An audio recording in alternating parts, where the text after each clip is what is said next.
It's about time for kickoff on the 2026 football season in Savannah for the Calvary Day Cavaliers, who come into 2026 off a runner-up finish in the state championship game in Atlanta last December. With the head football coach of the Cavaliers, Jason Cameron, I am Jeffrey Robertson. Coach, I was setting up the Coaches Show this afternoon, and I said to myself, I cannot believe that we're back here in football season. What's it mean to be back? What's it feel like? It's great. It went really, really fast. You know, I remember that one right before Hebron, and it felt like it was yesterday. Well, certain times it feels like yesterday, and then certain times it feels like a lifetime ago. But excited to be back. Excited to when the Coaches Show starts, that means we're closer to the season, and we get to kick it off tomorrow. And we'll get to what's coming tomorrow and so on. But let's talk a little bit about last year because of what that did for the program in terms of springboarding into 2026. What do you remember most about that 2025 team? There's a lot of familiar faces, a lot of same names, but it is different. What do you remember most and most fondly about that experience? Yeah, every year is different. Last year was a unique year. It was a fun year. Mm-hmm. It was a great year. They were an impressive group of young men. Not a huge senior class, but a really, really great group of kids that they all played. Really reliable kids, great kids in the hallway. I remember just the whole process, you know what I'm saying? That like the state championship game is, and the process leading up to that is so like quick. It's just like the Coach Chumley says it all the time, like watching as a football program, like where you were early and then how you finished, and like just seeing like the growth of our team, seeing how we continue to grow as individuals, and how that kind of shaped our team and how tight we were and the bond that we built. And like, listen. Yeah, we lost. We made it to the highest stage, but the bonds you build with those kids, you get the texts and the phone calls from those kids that are all, some of them are playing college football and other parts of their life. That's the stuff that you remember as coaches for, forever. For you, as well as your players, kind of separating the two from a faith standpoint, what do you think an experience like a state championship does with relationships with Christ? Oh, it's huge. You know what I'm saying? I'll remember Oceanside. First time I've ever done this in my life. It was a crazy game. I don't even know what the score was at halftime. And we came together. You pray before the game. You pray, you give thanks after the game. At halftime, we just came together and we just asked, God for guidance and strength and some calmness in this crazy atmosphere that we're in. And, something that we became, every other halftime of just, relying on him and knowing that, he'll point us in the right direction. Win or lose, we know it's the right direction. It's so strong in your guys' foundation as a program. You're in the thick of training camp now, but just before training camp, something that I know is very important, your favorite part of last year, was the team retreat. It is. You build through faith. You also help build that brotherhood. What did that weekend look like? The retreat is great. Pastor P works right alongside me with the retreat and really pours into these kids. And we develop a theme every single year. We do nothing football other than creating, team goals. This year we created, spiritual groups where, they got mass texts going and they throw scripture out in the morning and they talk about it. Or if a kid just needs a little, pick me up, he's able to lean on that group some. So that was new this year. We didn't do that last year. I thought that was a great idea. So we went with that. But, our whole theme this year was, kind of like getting away from wearing our mask. When we talk about wearing a mask, it's like, who truly are you? You don't got to be the tough football player. It's okay to be vulnerable. It's okay to rely on people. I gave, when you're there, it's very candid. It's very open. It's an open forum. We had some great conversations, and I think, it's what really, really like propels us forward way bigger than any football practice that we could have. And for this team, it's kind of the tale of two ends of the spectrum. You have an incredible upperclassman and senior class that is leading this team from a talent standpoint. You have a lot of new faces and a lot of young guys that this training camp helped develop. Right. Where do you think that messaging through the team retreat as well as into camp has helped both ends of that? Well, we're trying to become a player-run team. I'm a firm believer of that. I think our success at Jenkins High School was the same way. It wasn't overnight, but eventually it became player-run, and that's what we're trying to do here, and we're almost there. You're constantly building. It's a dynamic thing. You're constantly building on it. It's never going to be static, and when it becomes static, it becomes, you're kind of done. You're probably going to go downhill a little bit. So we're trying to continue to build on it and make it better and better. So, our goal is to be a player-run football team, regardless. It's not just James Mobley. It's not just Kenneth Baker. It's, it's where these guys hold everyone accountable, regardless of the grade level. And because, the standard that we set is super high. And if you're not living to that standard every day, you're a detriment to the team. You're only as good as your weakest link. And, those guys know that, like, I'm only as good as he's going to be. Yeah. So that's pretty much what we're trying to do. In terms of running a program, I'd say you got a pretty good playbook from Mark Straw, but this 100%. Is just year 2 for you, and there is differences between the two programs as obviously, you taking over.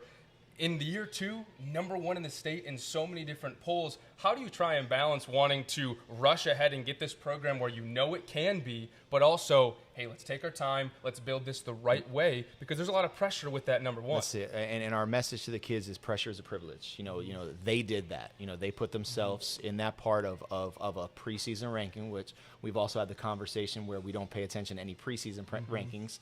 We want to look at postseason. You know, look at early on in the season. I think it was Grayson lost to North Gwinnett. Grayson was top 10 in the country. You know, so any given team can win on any given day. So we're gonna, you know, once again, we're going to focus on us. We're going to say, like, listen, we've got ourselves on this stage where pressure is a privilege. We're not going to hide from it. We're not going to run from it. It's there. It's everywhere on social media. But we're also not going to act like we've arrived. You know what I'm saying? Because we haven't. If you put it in perspective, and we said this during the retreat and a few times during camp, we did not hang a banner last year. Not a region championship, not a state championship. So at the end of the day, we're still hunting a lot of things. What did that hunt look like over training camp? Because that's a tough few weeks. You guys transitioned to early morning practices this week because of the heat. I mean, they're in the dog days of their season. They haven't even played a regular season game yet. Yeah, it's tiring. Yeah, I think they're ready. They're just ready to play a game regardless of how it shapes out tomorrow. We're ready to just go play another team. We were ready to play Ashley Ridge in our scrimmage. It kind of timed up really, really well, but it's hard. The morning workouts are rough, but we knew our parents are great. You know what I'm saying? They sacrifice in getting kids here at 5 o'clock in the morning so we could start on time. And, you know, for the most part, we've gotten great, they're doing well in the classroom still. So it's just a testament to the kids that we have, but it is a grind. It's a grind, and we're hoping that, you know, this hard work now pays off later. Hoping it pays off tomorrow. It's a 7:30 kick against Glen Academy. 7 o'clock kick, pardon me, Coach. 7 o'clock against the Red Terror. This is a team that's big. They're physical. They don't have losing seasons, Coach. Since their head coach, Rocky Hidalgo, started in 2014, just one losing season. That is a sustained excellence. What do you see on the books, and what do you see on film? Good program. Rocky does a great job. You know, you look at programs that the same coach has been there for a while. It's just consistency. You know what I'm saying? And every year in and year out, Glen Academy is going to be in the playoffs, and they're going to have the ability to make a run. Super well coached. They're tough. They're physical. They're big. They're strong. You know, they're a 6A program, so you know they bring a lot of guys in there. But again, you know, we just talked about it 2 seconds ago. When you know you're in the spotlight now, you want to play the best possible competition you could play. And you know, Rocky and I were able to get the game scheduled, and I think it's going to be a great football game. Like I said, you just said it yourself. That's a consistent program, year in and year out. You know, they're top notch in this, definitely in this area and in their classification. What jumps out from a playbook X's and O's standpoint? What are you guys preparing for this game that hopefully come tomorrow night you guys are 1-0? Yeah, triple option team, some wing T principle stuff. So they're try to keep the ball away from you. Sometimes their offense is the best defense. Defensively, really, really good too. They run to the ball. Really, two physical linebackers that have played a lot of football for them. Great kicking game. Really above average kicking game. You know, so again, it's we know it's going to be a war. It's game one. We talked about being, you know, calm in the chaos. We're not going to get too high. We're not going to get too low.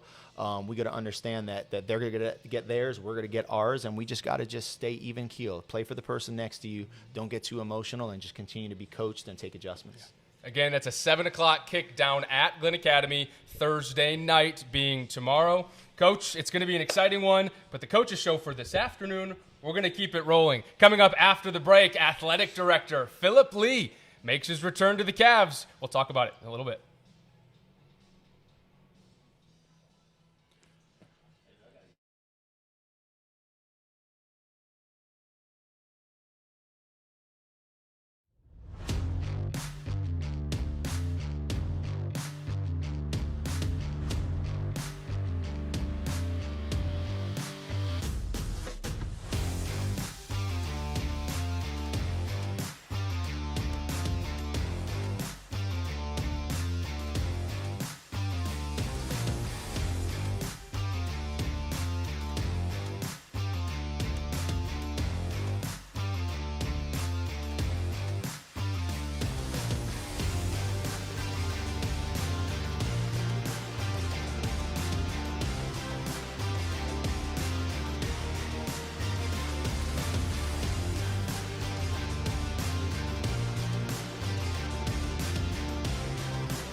Welcome back inside the Calvary Coaches Show, live from Treylor Park Pizza Party on Habersham Street, just north of Henry. If you're a Calvary Day Cavalier parent, faculty, or staff, come in. You get 50% off cheese and pepperoni pizzas anytime, any day. Just let the staff know. Our next guest on the Calvary Coaches Show, none other than Phillip Lee. Coach Phillip Lee, I hear that you were the original Cavalier back in the day when you were a student. Can you talk a little more about that? Yeah, somebody lied to your face on that one, Jeff. All right, we'll do a little more investigating and get back to you on this very, very serious investigative show. Well, Coach Lee, you have been with Calvary for a long, long time. You graduated from Calvary. Talk about your history at the school and kind of what it's meant to you. I know we'll get a little bit deeper with it soon, too. Yeah, no, Calvary's home for me. You know, I mean, I went to school here from kindergarten to 12th grade. Worked there every summer with either the maintenance department or summer camps, you know, and then, you know, as soon as it was time for me to get out of college and find a real job, I got on staff, and this is year 19 for me. So, yeah, it's been, I mean, a staple in my life and my family's life for sure. Coach Cam, when was the first experience with Plea? What do you remember? Do you remember, was it at Calvary? Was it before then, just crossing paths in the city? I think it was at Calvary. Yeah, you know, we knew, obviously, I'm sure I knew of each other when I was at Jenkins before I went to Vidalia. But the biggest thing I could say about Coach Lee is if you watch Coach Lee do a tour, you know, you're trying to sell a school, correct? Like, he's not selling anything. He's passionate about it. He believes in it. He is it. I tell people, you know, he cut him, he bleeds purple. And he's a perfect representation. He's a great person to work under our athletic department. This is the closest athletic department I've ever been a part of in 18 years of coaching. Everybody pulls for each other, and, you know, I think that reflects our leadership. Yeah. Well, Coach, you took a little bit of time away. You wanted a little bit of change in your life. You went to BC for a semester. Touch on why something like that proves to you in your heart that Calvary is home, because there's only good things to say about BC, but Calvary is home. No, like I said, it's always been home for me, you know. You always just wonder what else is out there, right? And for me, only knowing Calvary my entire life, I was curious, you know, and so I did make that move for 6 months, and, man, I found out a lot of good folks are out in the community over there as well. BC does an amazing job with everything that they do. You know, some really good friends that I made throughout that short time that I was over there, but to be honest, man, Calvary's home for me. That's where my kids go to school. My wife works there, and so that's where my heart is, you know. And so I think that, you know, when you kind of have something pulled away from you for a little bit, you realize how special things really were. And so, yeah, it just, you know, just spoke to my, you know, my heart for Calvary, and I'm glad I'm back for sure. Well, since coming back after the new year, the direction of the athletic department, it has been we want to do things this way and try and change and adapt in a positive way. What about being in that athletic director role over the last 8 months has been the most kind of changing and impactful for you? I think I've learned a lot kind of about myself, you know. I never want to ask somebody to do something if I'm not either doing it or willing to do it, first and foremost. But I think having the new structure that we have in our department now, kudos to Dr. Chadwick for allowing us to kind of make some of those adjustments and changes. And, man, it's been awesome. You know, I think we've got, a lot of people that are just working hand in hand. And, to Coach Cameron's point earlier, I mean, it's a very unified staff and athletic department that we have. And so everybody's pulling in the same direction. Everybody wants the best for our kids, for our families, for our coaches, for our school and the community. And so, yeah, it's been amazing to be able to kind of, move forward with this new structure. Yeah, and you see the success on the field when there's a structure in place behind it. Going back a little bit, Phillip, what do you remember when the transition was being made, or it was announced that Coach Cam was going to be taking over for Stroud? You were in the thick of it at that time. Can you remember what that process was like, and what do you remember about him, why you knew that was the guy? Yeah, I think that, everybody that knows Mark Stroud knows that he is an unbelievable coach, but more importantly, an unbelievable person. He's been a mentor of mine for many, many years and still to this day. I knew that Coach Cam was going to be able to, to do some things that are going to be a little bit different, bring his own twist to it all. But, I knew Coach Cameron when he was at Jenkins, and I told him whenever he got over here, I was like, there wasn't anybody happier that you left Jenkins to go to Vidalia than me, because I was in admissions at the time, And I remember every kid that was interested in Calvary ended up heading his direction because of just the reputation that he had and the program that he had built over there. So yeah, I was super excited when he decided to head to Vidalia after his time at Jenkins, but even more excited when he joined us at Calvary, because I knew we had a rock star in every facet of it. Well, hey, you got to be a fan last fall. What was it like watching Coach Cameron in year one do something that it really hadn't been done between those gates before?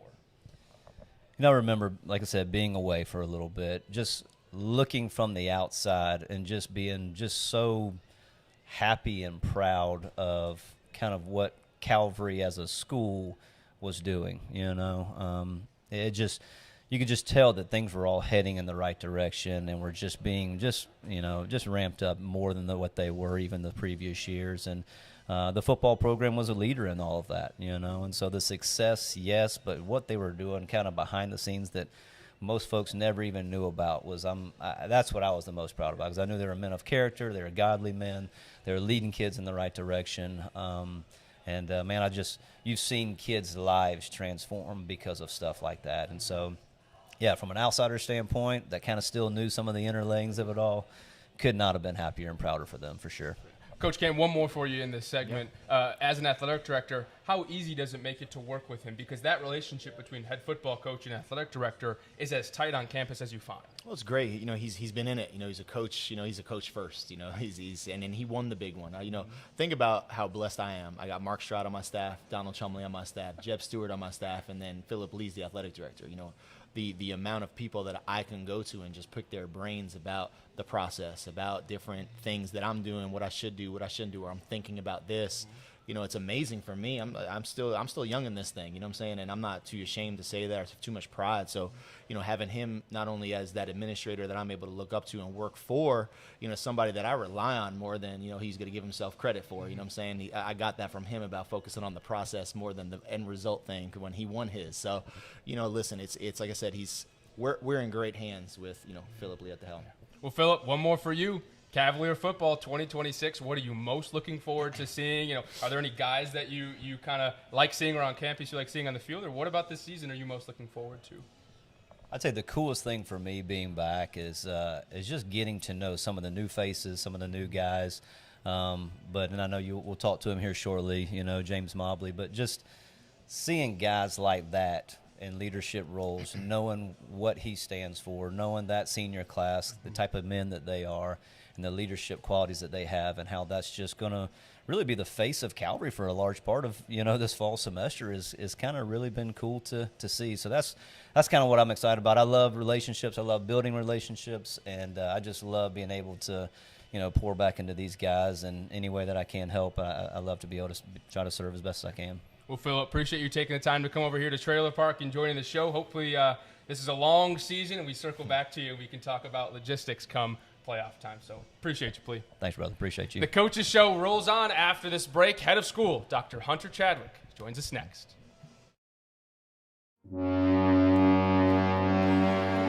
Savannah is a leader in a complex global supply chain. In the Port of Savannah, Gateway Terminals plays an integral role in high-productivity ship and gate operations. Together with our partners, the Georgia Ports Authority and the ILA, we keep imports and exports moving on up to 35 ships per week in GPA's Savannah terminals. Our work touches communities, creates jobs, careers, and economic impact that improves lives. To find out more, please visit gatewaysav.com.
Welcome back inside the Calvary Coaches Show, live from Treylor Park Pizza Party.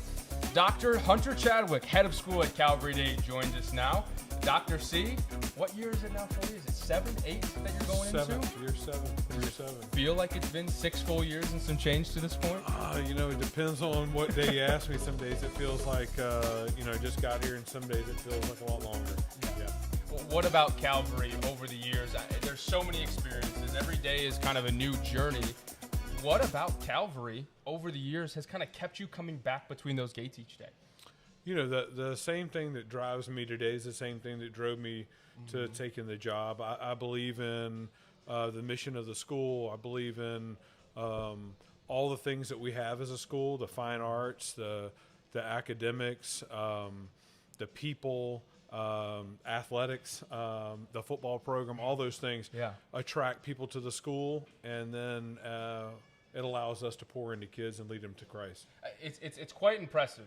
Behind closed doors and in those meetings, everything is very energized in the sense that you want what's best for the kids. You want to lead kids to Christ, and I think that vision behind closed doors, how do you feel like that is shared with the community? What about doing that and having those conversations is important, because when you actually get to execute it, you're coming from a good place? Yeah, I think the community a lot of times doesn't really understand the secret sauce that happens at 63rd and Waters, and I think they look at it and say, oh, it's a private school, or they love athletics, or they're trying to grow fine arts, or they want to get every kid into college. And the real nuts and bolts of the place are the people and the relationships that are built, and you're able to leverage those relationships, for the kingdom, which is sounds great on paper, but if you get on campus, you see it like in living color, Yeah, well, going year to year in a school year, a lot of it is kind of copy and paste. There are certain times of year you have breaks. You're going to have a back-to-school bash and a grandparents' day to fit between those things where the creativity takes over. How do you feel like in your career you've balanced those two, and where do you leave, and where do you go down that road in terms of wanting to change things year to year? Yeah, I think you're always looking to continue to build excellence in every area, and you're looking at how you can take things and just continue to raise the bar in all areas of the school. The summertime is a crazy time. I think everybody thinks if we can just get to summer, we'll take a break. But if you ask Andy Corda and the whole facilities and maintenance crew, the summertime is like the worst time. You're just working and grinding every day, and there's no kids to really energize you. During the school year, while it might be busy and hectic, all you have to do is walk in a Wednesday morning lower school chapel, or walk in the lunchroom, or walk on a playground. If you don't get energized by that, then you're at the wrong place, So I would say overall, it's a delicate balance, but the people help make it all worth it. Well, we're into a new school year. Today marks 1 week since we have started. What's it been like? Has it been smooth from your point of view? What about over the next couple months in this fall season are you most looking forward to? A couple things. One, we got school kicked off, and there's such a great vibe about having a week of worship and welcome, which was a new thing for us to kick school off. Instead of waiting and having a spiritual emphasis week, we started right out of the gate, which is a huge win for our community and our culture, and just the rhythm of academics as well, to get right back into it after that week.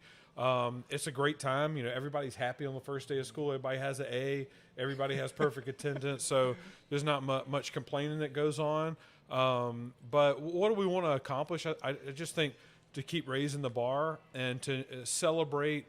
Sometimes you can get bogged down in all the things that need to be fixed or tweaked or whatever, but celebrate the wins, and enjoy the ride along the way and the accomplishments of so many of our faculty, staff, and most importantly of our kids. Yeah. Well, the Cavalier football team is hopeful of a lot of wins and success this fall.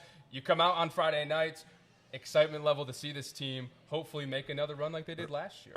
Yeah, last year was a great year, but it was a great year for our school community. I do think the trap that you can fall in is that this is just normal.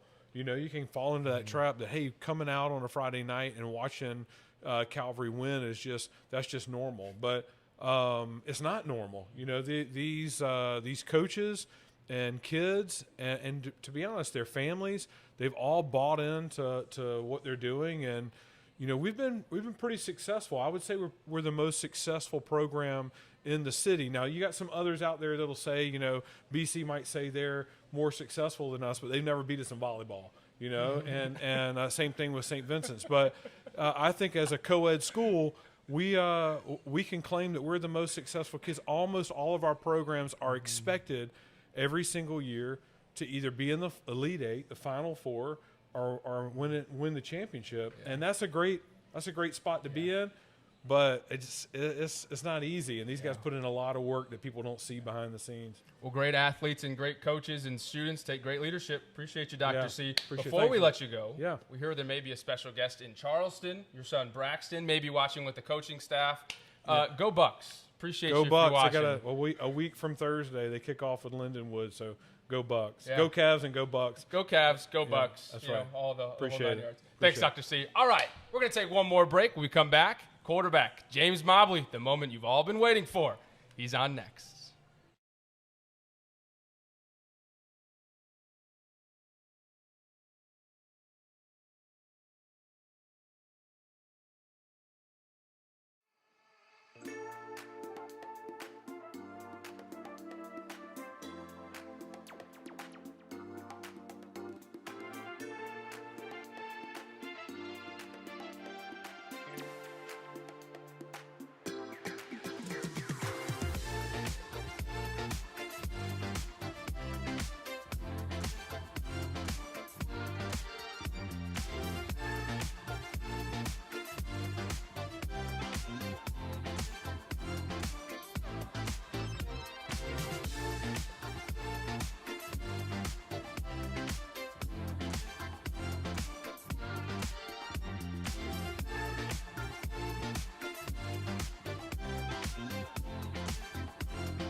Our final block of the Calvary Coaches Show in week 1 of the football season. The Cavaliers kick off against Glenn Academy at 7 p.m. tomorrow night down the coast. But before we get there, our last guest, but certainly not least, James Mobley IV, starting quarterback of the Cavaliers, joins Jason Cameron and I. And James, it's year 3 of being the starting quarterback for the Cavs.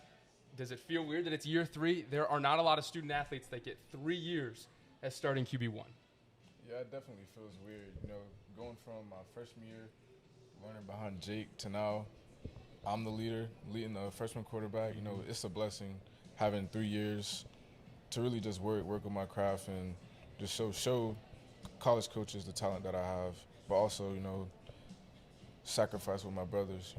This whole week we've been practicing in the morning before school. So really just being there with my teammates, it's really a big blessing for me. I'm sure that freshman year doesn't feel too long ago. That season with Jake leading the way for you, what do you remember and what do you take away? What are some things that even on this morning's practice you do because of something you learned back then? Yeah, my freshman year, I thought Jake was a superstar. Just being around him, I talked to him on and off the field. So just having him was like a big brother to me. And really just the way we run practice, it's team-led, just working with the young guys, how he worked with me, being a leader, and really just focusing on the small things. Yeah. Not getting too big head, taking it week by week. Yeah. Well, Coach Cam, this senior class is a little special, a little different for you because when you came into Calvary, they were the little squirts out there, and now they're the seniors. That's right. One of your seniors is sitting right here. Can you believe it's been that? No, it's crazy. This is like the class that I came in with. And now they're on their way out. It's crazy how fast this happens. I love it. I have a middle school strength class now, 7th and 8th grade, so I get to pour into those, the future Cavaliers. And I brought Brexton Bell in. He was in the hallway, and we talked just about this, about like how fast it goes. Yeah. You know what I'm saying? 1 second you're in 7th and 8th grade strength, and the next second you're playing your first football game, of your senior year. Special group, special leader here, head prefect of our school. I say it all the time. Does our laundry half the time after practice, still gets the ball bag, like just little things that you see like that I'm blessed, man. There's coaches that could coach for 30 years and never coach a character kid like this. I don't care the touchdowns, like the kid, the way he conducts himself, the way that he treats others, the way that he represents our school, that stuff that, when we talk about James Mobley, some will talk about touchdowns. That's what I talk about. Full transparency, didn't even research any stats on James because there's so much more to talk about, right? You say that in a 3-decade career, you're lucky if you have someone like him. How does he, day in and day out, do something for this team that allows you to find success like you have? Just his leadership. Not the most vocal guy. When he speaks, everybody listens, but he's just a lead by example kid. And P. Lee said it before. And it's funny how well they get along too. He was starting outfielder when they won a state championship. Like very similar qualities. There's not a piece of trash that Phillip Lee's not going to pick up, and he's our leader, right? James Mobley's the leader of our football program, and like I said, he's doing the laundry after practice. So there's nothing that our younger guys, our older guys could see and things beneath them because, heck, our starting quarterback does anything that we ask him to do. If you're doing the laundry, is it powder detergent or liquid detergent? What works best with football grass stains? I think we use the pods, don't we? Yeah, we use pods. Pods. Those things are a little tough. They're pretty good. Yeah. I think what's cool, we mentioned Jake a lot on this show and former players, and we talk about relationships at Calvary. I told you one of the reasons why I decided to come to Calvary after I talked to Dr. Chadwick was majority of it was talking about relationship. We get a text message before every single game from Jake. Yeah. You know what I'm saying? That's 4 years from later, and he's texting us, man, light it up and this and that. It's because we built relationships. That's going to last forever. You know what I'm saying? And we're going to text Jake on Saturday, and he's the starter at UConn, saying, man, light it up. So that's cool stuff, man. It doesn't happen many other places like that. It doesn't. That is not the norm. Speak on that. You're now going into your beginning your senior year. We were going to touch on that. Your head prefect, which for those who don't know, it's basically like student body president. You have a lot of say in what happens throughout the school year from a student perspective.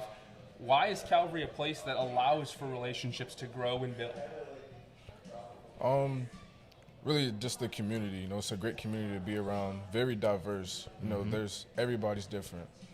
For us to just come together and be a family, I feel like that's really big. Yeah. Well, on the football field, we could read off all these numbers of the thousands of passing yards and dozens of touchdowns. But what keeps you coming back? What keeps you getting up at 4:45 or 5 in the morning to be out there before the sun gets out? I mean, you're practicing for an hour and a half before the sun gets out. What keeps you coming back and being the guy on this team? Sacrifice. I'm gonna sacrifice myself for my teammates, and also, we have unfinished business. Last year we fell short, and it's a big senior class. We know what it takes to get to that game. So really just feeding off that energy from last year. Taking it week by week. Not looking past any opponent, and we want to get it. We want to win a state championship before we leave. It's important to talk about goals and talk about big picture. Taking the experience from last year, how important is it, and how much more circled is that state championship this season? It's big. I've had it marked on my calendar the day after the state championship game. So really, just work. It's hard work. it's what, four long months of football. Football, it's mental. Keeping, staying mentally tough. I'm gonna be banged up. Going to treatment after, and I feel like that's another thing we really do really good. Miss Lauren takes care of us. We come in every week. Any type of bruise or bang up, she takes care of us. So that's been a big part of our journey.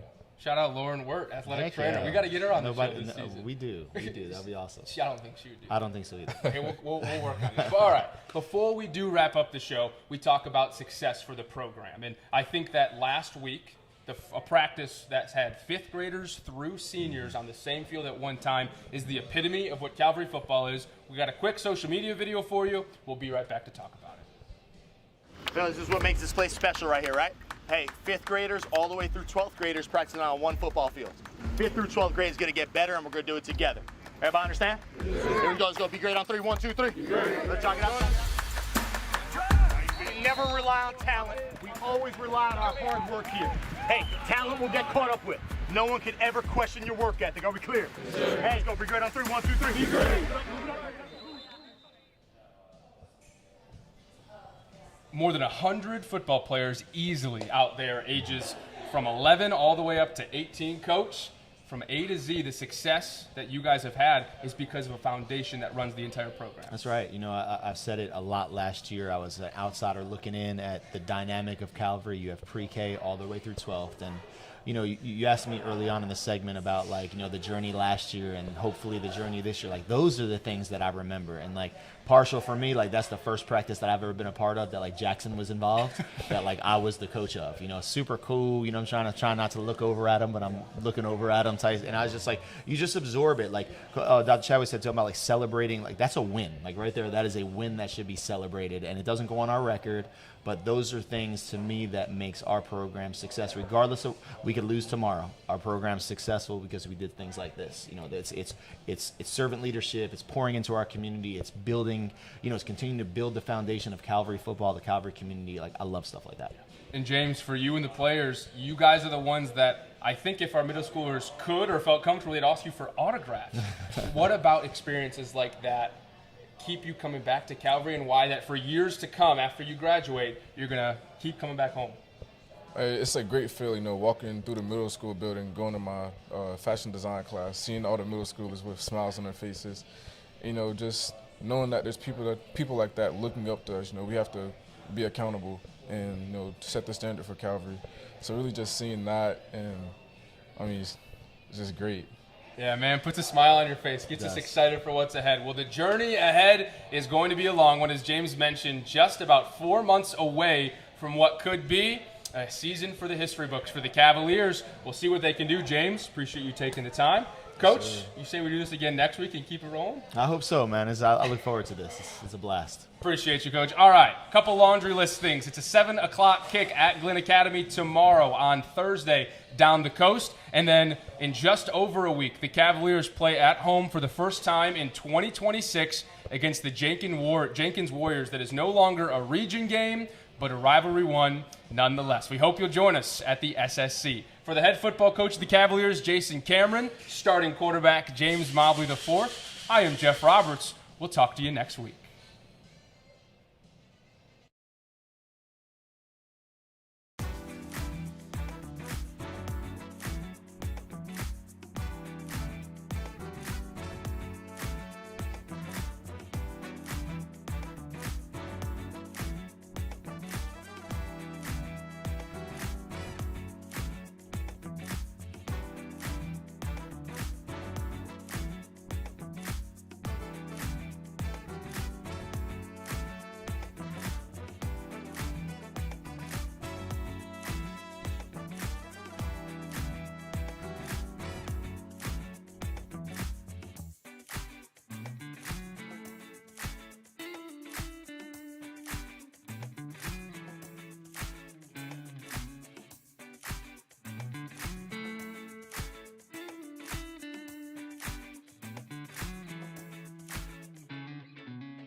you.